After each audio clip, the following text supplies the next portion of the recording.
여러분에게 이익을 가져다 드리는 레리 파트너스입니다. 오늘은 우선 첫 번째 이슈로 지분 공시에 대해서 알아보도록 하겠습니다. 자, 최근에 이제 주주 환원 관련된 이슈가 많이 나오면서 자사주를 처리하는 부분에 대해서도 시장에서 이슈가 되고 있고 저희도 한번 다룬 적이 있고요. 자사주 사는 거에 대해서 약간 무리가 좀 있다 보니까 최대 주주가 회사의 주식을 사겠다는 그 의중을 보이는 경우가 가끔 나오고 있습니다. 이게 회사에서 자사주를 살 경우에 처분이 자유롭지가 않고 그리고 소각을 해야 될 수도 있다 보니까 야, 씨, 그러면 그냥 내 돈으로 사겠다. 내가 사겠다. 개인으로 사겠다라는 그 최대 주주, 그 대표이사분이 나오고 있어가지고 질문이 하나 들어왔는데 최대 주주가 주식을 대량으로 매수할 경우에 이게 이제 1% 이상 50억 이상에 해당된다는 이야기입니다. 지분권실 어떻게 해야 되냐? 우선 첫 번째로는 이제 임원 및 주요 주주 특정증권 등의 거래 계획 보고서를 제출해야 됩니다. 이건 사겠다는 사기 시작하는 그 날짜 그리고 팔겠다는 날짜 대비해서 30일 전, 그러니까 한 달 전에 미리 공시를 해야 되고요. 거래 금액 넣어야 되고 그리고 철회나 정정은 뭐 안 된다고 보는 게 맞고요. 금감원에서 확인받아야 됩니다. 그리고 매매에 대해서 지분 공시를 진행을 해야 되는데 보시면 이제 공시를 두 가지 해야 되죠. 그러면 5% 보고라고 이야기하는 주식 등의 대량 보유 상황 보고서를 해야 되고 그리고 임원 주요 주주 특정 직권 등 소유 상황 보고서 이 두 개를 공시를 해야 됩니다. 그러니까 매매를 하기 전에는 그 거래 계획 보고서를 내야 되고 매매를 하고 있는 과정에서는 5% 보고 그리고 임원 주요 주주 보고 이렇게 두 가지를 해야 된다라는 거고요. 이게 보게 되면 이제 쭉 이렇게 나오고요. 이 보시게 되면 임원 및 주요 주주 특정 주권 등 거래 계획 보고서를 보게 되면 나는 그동안 6개월 동안 누적을 하기 때문에 6개월 동안 이렇게 거래를 했다라는 걸 미리 적게 되어 있고 뭐 적고 나서 이제 앞으로는 어떻게 할 거다를 적게 되죠. 이거는 2025년 12월 18일부터 1월 16일까지 30일 동안 살 거고, 팔 거네요, 이거는요. 8만 주를 팔 거다라고 미리 이렇게 그 공시를 하는 거고요. 그리고 5% 보고를 보게 되면 5% 보고는 이제 세부 변동 내역에 쭉 이렇게 적게 되어 있습니다.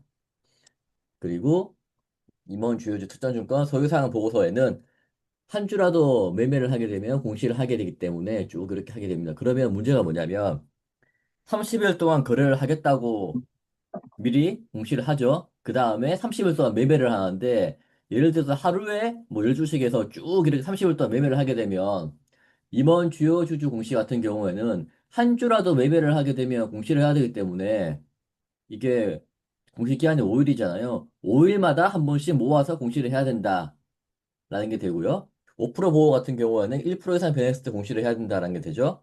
그러면 여기서 이제 공시를 담당하고 있는 우리 입장에서는 이미 계획 보고서를 냈으니까 한 번만 공시를 하면 되지 않겠냐.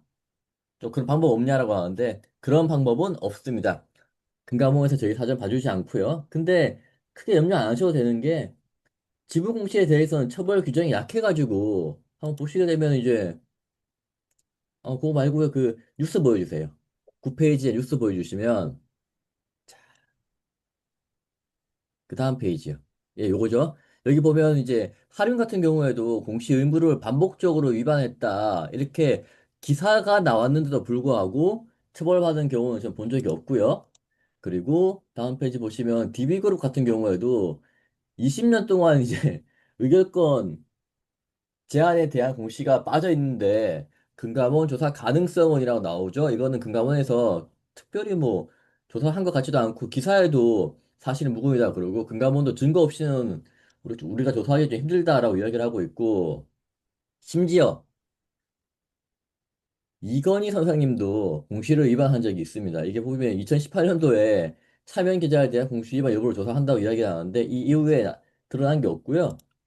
BJF 리테일 같은 경우에는 1년 동안 특권자에 대한 지분 공시가 누락이 됐습니다. 하지만 이걸로 인해서 크게 조사를 받았다 내지는 벌금 받았다 내용은 들어본 적이 없고요. 그래서 장기간 주식 매수하게 되면 임원 및 주요 주주 공시를 꾸준히 해야 된다. 그런 문제가 있고, 보시게 되면 이렇게 과징금이 있긴 하지만 내는 경우는 굉장히 드물다라고 알고 계시면 될 것 같습니다. 예, 요즘에 지분 공시를 많이 하죠. 뭐 이게 최근에 작년인가 그때 한번 생긴 거죠. 임원 및 거래계획 보고라는 지분 공시 중에 하나죠. 예, 지분 공시가 하나고 상장사들 지분 공시 자체는 상장사만 하는 거죠. 예, 상장사 코넥스까지 포함해서 상장사만 하는 거고 이 지분 공시의 총 한 크게 보면은 이제 금감원의 지분 공시가 있고 거래소, 한국 거래소, 코스닥은 없습니다. 유가증권에 대해서 최대 주주에 대해서 소유주식에 관한 신고서.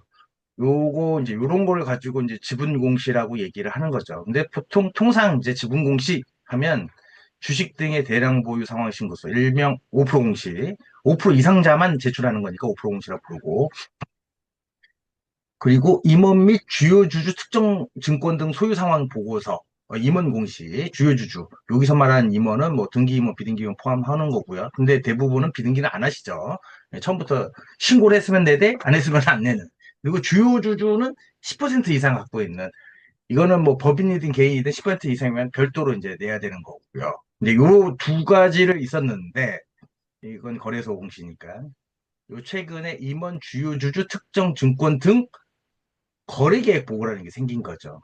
요 명칭을 딱 보시면 요거 임원 주요 주주 대상자죠. 아, 대량 보유 상황 신고서가 아니라 임원 주요 주주인 사람이 거래를 할 경우에는 사전에 거래계획 보고를 제출해라. 요게 생긴 거죠, 이게.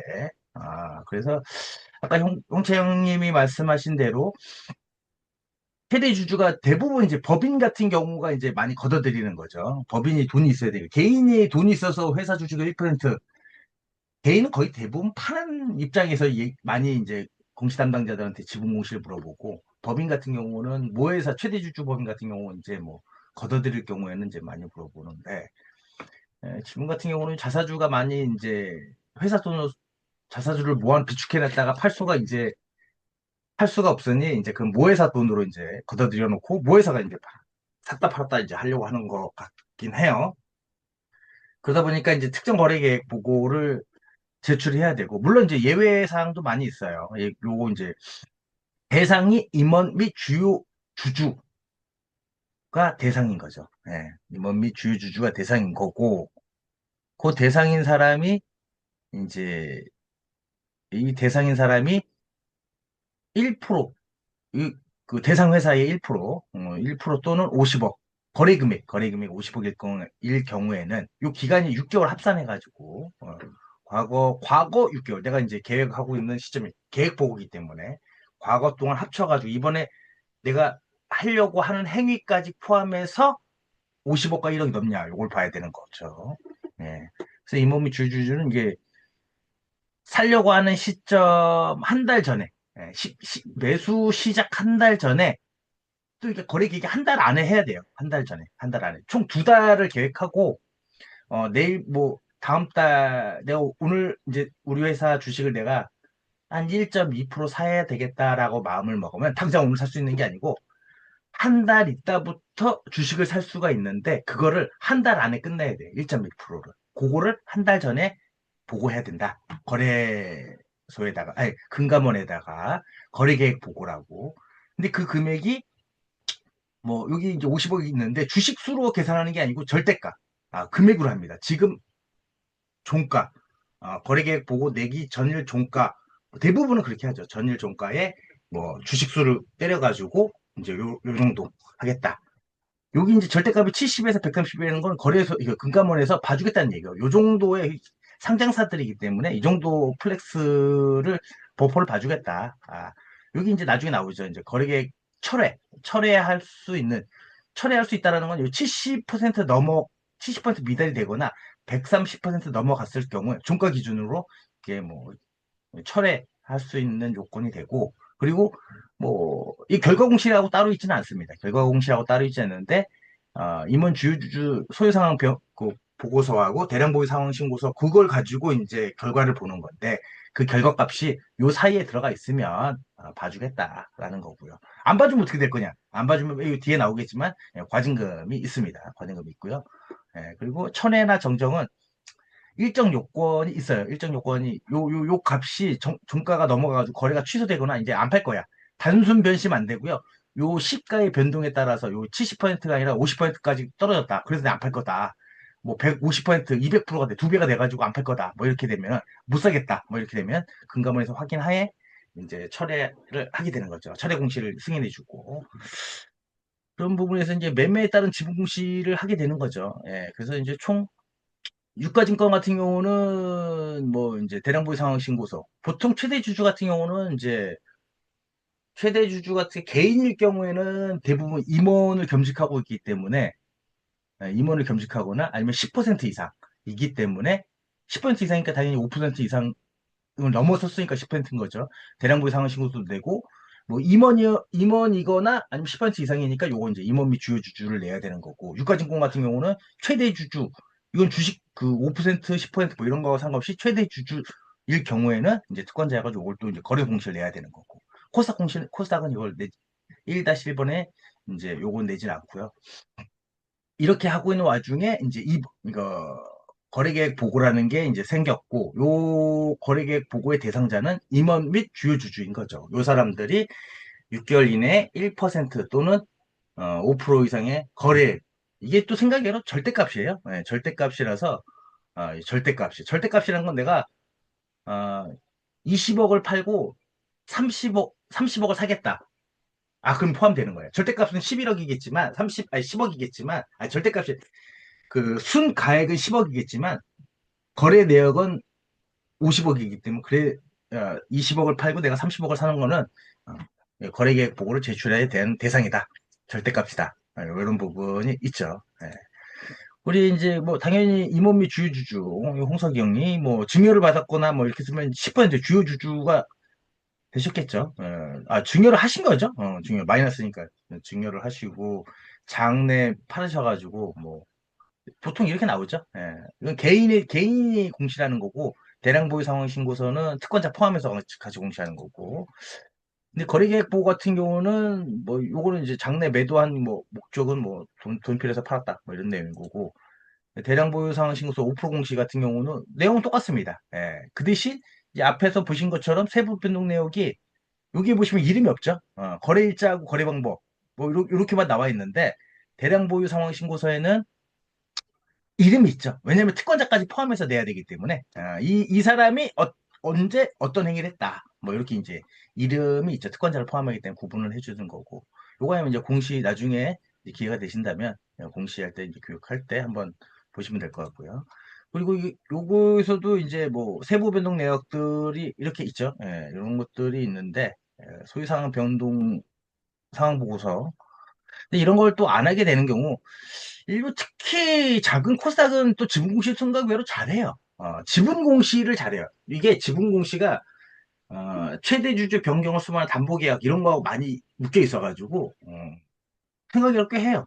코스닥에서 일부러 대기업들이 잘 안 하는 경우가 있어요. 대기업들 여기 이제 지금 이제 우리 형님께서 이제 보여준 샘플들이 우리 재계서열에 좀 드시는 규모가 사이즈가 크신 우리 재계 31이 21년도에는 31이었네요. 하림. 지금은 한 20 며칠 정도 될 것 같은데, 우리 하나의 하림. NS 쇼핑 임원들. 뭐 3년간 누락. 야, 3년간 이 정도면 뭐 이 정도 해줘야죠. 한두 건 누락했다고 해서 신문에 내고 그건 좀 에바인 것 같고 몇 년 정도 이렇게 쌩깠다. 뭐 이런 거. 그리고 뭐 DB그룹. 그쵸? 그쵸. 재계에서요. 이런 거에서 의결권 제한 공시. 요건 좀 봤을 때는 세죠. 근데 이거를 20년 동안 한 거를 다시 착수해서 다시 여태까지 의결권 행사했던 거를 다시 뭐 반대로 하고 뭐 할 수가 없죠. 이거 할 수가 없죠. 요거 했는지 안 했는지도 알 수도 없고. 누가 내부의 제보자, 웬만한 제보 갖고는 이건 좀 쉽지 않고. 시민 단체가 금감원에 조사 요청.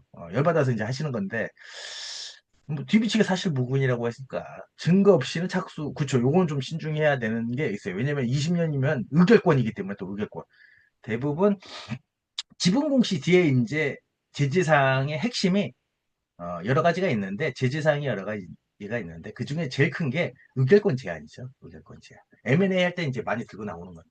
예. 그리고 이제 금융당국인 이건희 차명 계좌. 우리 또 2018년 돌아가신 또 그 건희 형을 또 이렇게 소환하시고. 이거 하여튼 뭐 이렇게 큰 기업들이 잘 안 지킨다, 솔직히. 예, 잘 안 지키는데, 잘 안 지키는 만큼 이제 이슈화가 되고 공론화가 되는 거죠. 예, 요거도 먹고. 생각외로 작은 코스닥들은 짜잘짜잘한 뭐 이렇게 숫자에 뭐 대한 뭐 이런 것들은 있을 수 있어도 고의적으로 누락하고 이런 것들은 그렇게 많이 없어요.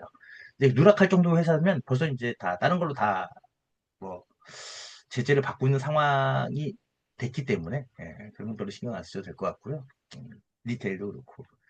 그래서 이제 제재 사항 같은 경우를 보면은 지분공시의 처벌 기준이 강하지 않아요. 그러니까 딱 거의 제가 알기로는 요 세 가지예요. 냉각 기간 오영업일. 지분공시 대량 보유 상황 신고서 이런 걸 잘못하면 M&A 할 때 이제 냉각 기간. 음, 이 냉각 기간이라는 건 오후 영업일 이내 주식을 추가 매수를 못하게 돼 있어요.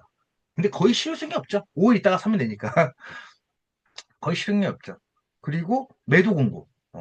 매도 공고도 있는데 이거 아주 강력하죠. 매도 공고 있는데 이거는 금융회사 이외에는 실제 이루어진 경우가 없어요. 금융회사는 요 지분공시 위반으로 매도 공고가 아니고 이거는 뭐 최대주주 적격성 문제라든지 이런 것 때문에 매도를 뭐 60일 이내 매도 다른 법에 의해서 매도를 하게 되는 거고 그게 따라서 지분공시가 같이 엮이는 거니까. 그리고 이제 가장 많이 나오는 게 이제 의결권 제한이죠. 도래하는 주주총회에서 의결권을 제한한다. 5% 초과분에 대해서 의결권. 이거 M&A 할 때나 아니면 적대적 방어를 하거나 소액주주연대 뭐 이렇게 했을 때 뭐 10% 모아왔다. 라고 했을 때, 쟤들 10% 그럼 공시 안 냈잖아. 의뢰권을 당일날 해가지고 니들 안에 내부적인 협의가 있었을 텐데, 그러면 이제 5%가 날아가는 거죠. 5%까지만 의결권 행사하고 나머지 모아온 거 다 날릴 수 있는. 그래서 이제 지분 공시의 최대 이제 위반 제재는 요 의결권 제한, 요거다. 그런데 아까 지금 보시는 것처럼 이제 쌩 까시는 분들은 이제 우리 이제 사장님들, 사주분이라고 하시죠. 사주분들이기 때문에 거의 이런 거는 좀 제재 사항이 조금 약하다라고 볼 수밖에 없죠. 그런데 최근에 생긴 이제 그 거래계획 보고 같은 경우는 이제 돈을 내라, 이제 돈을 내라라고 이렇게 명기가 되어 있어요. 명기가 되어 있는데 그 돈도 만 분의 2, 전일 시총의 만 분의 2. 엄청 클 것 같은데 뭐 1조에 뭐 만 분의 2 뭐 이런 식이 될 것 같은데 최대가 20억이다. 최대가 20억이고 그리고 코스닥 같은 경우는 이제 아까 치면 코스닥, 코넥스 뭐 이런 회사들도 다 이제 지분공시를 하기 때문에 1,000억 미만은 1,000억으로 적용을 해서 만 분의 1을 때리겠다. 2천만 원이라니. 이게 맥스예요, 맥스. 맥스. 맥스기 때문에 뭐 쌩까죠. 웬만하면 지키려고 하는데 그냥 쌩 까는 경우가 많이 있고 뭐 이게 결과공시나 뭐 이런 게 지분공시가 대시되기 때문에 안 내면 또 적발하기도 쉽지 않고 또 최근에 생각했기 때문에 과징금을 막 때리는 경우도 현재까지는 많이 없는 걸로 알고 있습니다. 이게 아무래도 그래도 경각심을 갖고 주주에게 이제 알리는 내용이다 보니까 좀 약한 것 같고요. 그리고 이제 참고로 말씀드리면 이제 아까 한 달 이내에, 한 달 이전에 보고하고, 한 달 이후부터 한 달 동안 거래를 하는데 매일 산다. 뭐 그렇지는 않을 것 같긴 한데 하여튼 매일 산다면 5일마다 결제일. 요거는 이제 임원 및 주요 주주 소유 상황 배워서는 결제일 기준이에요. 결제. 그러니까 장내에서 HTS로 장 외에서 계약서 쓰고 계좌 대체하는 거는 대량 보유 상황 신고서하고 똑같죠. 기준이 똑같아요. 어, 대량부의 상황이지만 체계를 기준이기 때문에 장 외는 똑같은데 장내 HTS나 아니면 MTS 같은 경우를 사용했을 경우에는 좀 다르죠. 왜냐하면 증권사를 통해서 매매하면 이 체결일 플러스 2일 있다가 결제일이 되니까 그 결제일을 기준으로 그 결제일로부터 5 영업일 내에 이제 공시를 해야 되는 거고 대량 보유 상황 신고서는 체결일 MT에서 내가 버튼 누르는 순간 매도나 매수 누른 날로부터 5 영업일 체결일 약간 차이가 있죠. 그래서 이런 거 뭐 계산하고 이게 복잡하기 때문에 두 개를 빠른 날 둘 다 어차피 대상자가 같은 사람이라서 1% 이상 뭐 이렇게 움직이거나 아니면 1% 미만이라도 임원 및 주요 주주 소유 상황시 보고서 낼 때 같이 냈죠. 1% 미만. 그래야 히스토리 관리나 누락이 없을 수 있으니까. 예, 제가 봤을 때는 간단하게 말씀드리면 이런 내용들이 있다. 지분 공시는 좀 해야 되고 이것도 개인의 재산이기 때문에 잘 안 가르쳐 주시려고 하는 분들이 꽤 있어요. 인증서도 개인 증서이기 때문에. 근데 이런 거는 보통 공시 담당자들이 회사에서 교육을 이제 하긴 해야 되거든요. 그 단매차, 단기 매매 차익 반환 공시를 요거는 전 임직원들한테 뭐 물론 뭐 경영 연구 뭐 부서가 있다고 하는데 그런 거 필요 없이 그냥 전 임직원 뭐 한번 공시의 경각성. 물론 이제 나도 열심히 일을 하고 있다. 나도 여러분이 보기에는 맨날 그 CS처럼 콜센터처럼 전화 받는 것만 하는 게 아니고 이런 거 막 열심히 하고 있다라는 걸 보여주기 위해서 이제 단기 매매 차익 반환에 대해서 이제 교육도 하고 그 교육을 할 때 임원분들은 이런 거 이제 임원 및 주요주주 주요주주 대부분 주요주주도 포함되지만 다 대부분 임원인시니까 그리고 이제 사장님들한테는 대량보유 상환 신고서 또 개인 재산들이시기 때문에 이런 거에 대해 좀 민감하게 받아들이시고 귀 쫑긋 세우고 잘 들으세요. 그리고 또 단매차에도 이게 당연히 포함되는 내용들이니까 그럴 때 이렇게 좀 경각심을 갖고 말씀을 드리면 되지 않을까 생각을 합니다. 예, 다음은 본점 이전에 대해서 한번 이야기해 보도록 하겠습니다. 회사도 법인이잖아요. 법으로 인정을 한 사람은 아니지만 인격이 있다는 거고요. 그러면 이제 이사를 갈 수가 있잖아요. 본점을 이전하면 어떻게 해야 되냐? 자, 우선은 이제 본점 이전 같은 경우에는 등기부 등본에 기재가 되어야 됩니다. 회사의 본점은 어디다라고 등기부 등본에 나오고요. 그 말은 등기를 해야 된다는 이야기죠. 등기소 가가지고 우리는 이렇게 이렇게 이사했다라고 이제 신고를 해야 한다는 이야기고 그 근거가 되는 거는 이제 정관에 이 회사는 본점을 어디에 둔다라고 행정구역이 명시되어 있습니다. 그 시 정도까지 나와 있거든요. 성남시에 둔다, 서울시에 둔다, 뭐 이 정도 나와 있고 용인시에 둔다 나와 있기 때문에 여기를 벗어날 경우에는 정관을 바꿔야 됩니다. 정관 바꾸고 그 등기를 해야 되고 정관 바꾸려면 이제 주총을 해야 되죠. 그래서 회사를 이사를 한다는 게 확정이 되게 되면 주총을 열어가지고 정관을 바꾸고 회사를 이사하고 등기를 하는데 이게 사람 사는 것도 그렇지만 내 마음대로 일정이 딱딱 안 맞잖아요. 그러면 어떻게 해야 되냐? 원래는 이제 주총 한 다음에 이제 이사 가고 등기하는 게 맞는데 하다 보면 뭐 이사 가는 거하고 등기하고 순서가 좀 바뀔 수도 있고요. 그리고 이사는 미리 갔는데 주총 일정을 좀 늦게 잡았다 내지는 이사를 가는 게 늦게 결정했다 그러면 주총 일정이 좀 미뤄질 수도 있습니다. 그래서 만약에 등기 전에 이전을 할 경우에는 본점 소재지에서 이제 우편 수령 등을 할 수 있는 그런 방안을 마련을 해야 된다. 예를 들어서 이제 나와 있는 것처럼 소송은 걸었고 본점으로 소장을 보냈는데 못 받았다. 이거면 이제 문제가 좀 커질 수 있기 때문에 이런 것들은 신경을 좀 써야 된다. 그리고 다음 페이지 보시게 되면 이제 본점 이전 소재지 변경에 대한 본점 소재지 변경에 대한 공시 내용인데 보시게 되면 이제 이렇게 주총을 했고 이사를 했고 그리고 이제 14일 이내에 등기 예정이다라고 이렇게 공시를 하게 됩니다. 예, 본점 이전, 본점 이전하는 뭐 여러 가지 이유가 있죠. 예, 경영진이 바뀌어가지고 뭐 새로운 사업으로 둥지를 이전하거나 본사 사옥을 팔아가지고 저 같은 경우에 본점 이전은 거의 대부분은 저희가 이제 피인수되거나 인수되거나 뭐 차이점이 좀 있는데 피인수됐을 경우에는 기존에 있는 건물들 이제 점령군 분들이 건물을 팔고 건물이 보통 자사 건물이 대부분은 본점이죠. 건물을 팔고 이제 서울 강남 어딘가에 자기들 사무실 쪽으로 이제 옮기는 경우 그런 경우가 있고 어차피 임총은 해야 되니까 경영진을 바꾸려면 또 하는 경우 저희가 점령을 했을 때도 좀 그런 부분이 저희가 건물을 팔아야 되니까 대부분 건물이 없다고 하더라도 어, 가끔 이제 그쵸, 경영 효율화죠. 경영진, 이제 최고 의사 결정권자의 근처로 이제 옮기기 위해서.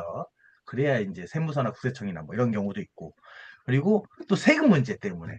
본점이 과밀억직 권역에 서울에 있으면 좀 이제 세금이나 뭐 이런 것들이 좀 많이 나오니까 그러니까 뭐 지방이라든지 아니면 뭐 바이오 회사라든지 아니면 뭐 건강기능식품이다. 뭐 오창 이런 데다가 이제 특별지구 이런 데다가 본점을 옮기는 거죠. 원래 서울 강남에서 영업하기위해서 있었는데, 그래서 시작을 했는데, 상장한과 동시에 IPO 할 때 돈 땡긴 걸 가지고 오창에다 대규모 공장을 지으면서 거기다 이제 본점을 이제 이전하고, 취등록세나 아니면 법인세도 이제 감면받고, 이런 경우. 아니면 사장님이 어디서 분양을 받아가지고 가가지고 완공됐다. 그럼 사옥 이전하자. 과천이나 뭐 이런 데, 뭐, 안양이나 과천 뭐 이런 데로 이제 이전하자. 뭐 이런 경우가 있죠. 기존 상장사들 같은 경우는 M&A 할 때거나 아니면은 이제 분양받은 사옥들이나 했던 것들이 이제 좀 완공돼가지고 이전하는 경우가 종종 있죠. 이거 잘 보셔야 되는 게, 어, 본사 이전 같은 경우는 실무적으로 이사하려면은 뭐 많이 짜죠. 이삿짐 센터도 알아봐야 되고, 뭐 그 인테리어라든지 전기, 배선, 레이아웃, 사람들 뭐 이제 그 이사 권역이 달라지면,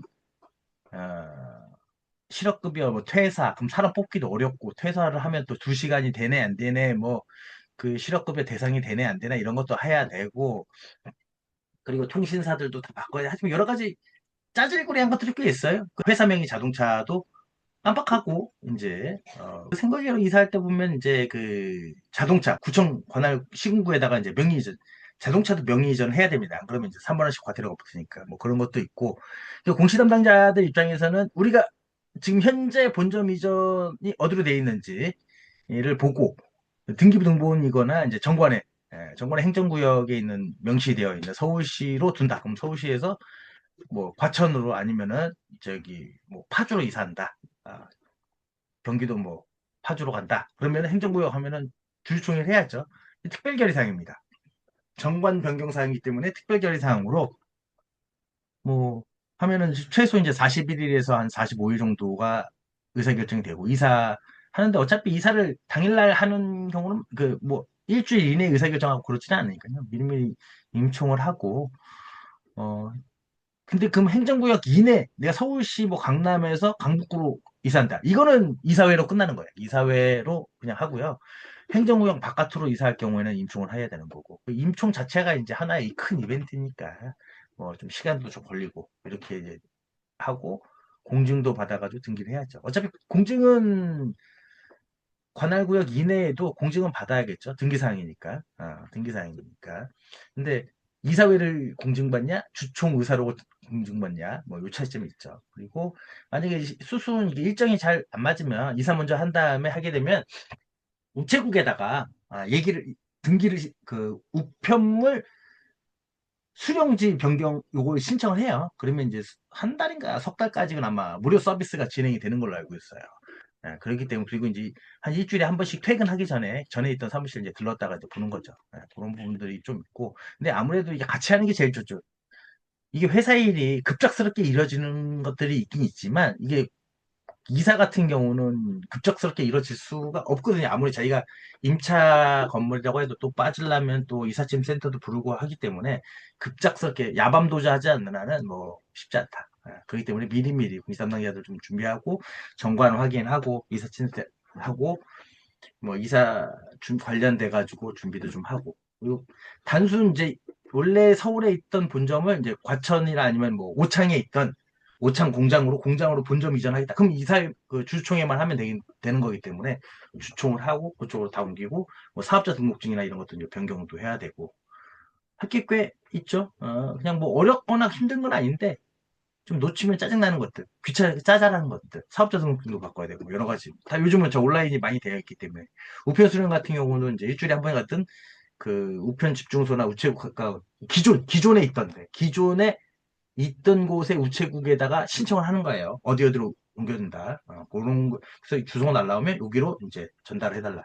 한 석 달까지 이런 게 되는 걸로 알고 있습니다. 그래서 본점 소지지 변경은 같은 뭐, 원미구 안공로에서 신흥로 2 이상.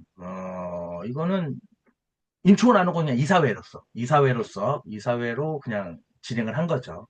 시장 안내 공시입니다. 시장 안내 공시 때문에 해도 되고 안 내도 되는데, 대부분 다 하죠. 그리고 저희 그 카인드에 들어가서 이제 주소도 바꾸고 하면은, 옆에 그 금감원이나 이런 데 보면 이제 저 회사 찍으면, 회사 이름을 딱 클릭하면 거기에 이제 법인 번호하고 주소 이런 거 나오고, 대표자 여태까지 변경됐던 내용들, 회사명 병력들 내고 할 때 이제 다 뜨기 때문에 그런 부분들은 하는 게 좋죠. 하고 요 이제 분점 소재지 변경은 14년에 이루어질, 요 14년에 등기를 치겠다는 얘기인 거기 때문에 뭐 큰 의미는 없다고 보시면 됩니다. 네. 네, 오늘은 여기까지 하도록 하겠습니다. 예, 감사합니다.